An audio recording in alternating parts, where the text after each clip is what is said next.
一辆开轮车，一双拐杖。我们从来都不觉得自己很惨，我们只是换了一种方式活着。我今年20岁，我今年19岁，我21岁。我们在更大医学上定义为脑瘫，我们没有能力为社会做出贡献，我们这种人做的根本不去拖累这个社会。人我不会因为你低头而去看待你，所以坚强是我们唯一的选择。我命由我，不由天。我要将那不甘自己分得开，在人看谁让空口离开，终究有不愿在全世界回头面对。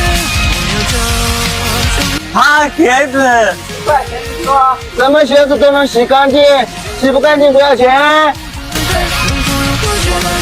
免费也可以，拿你过来我帮你擦。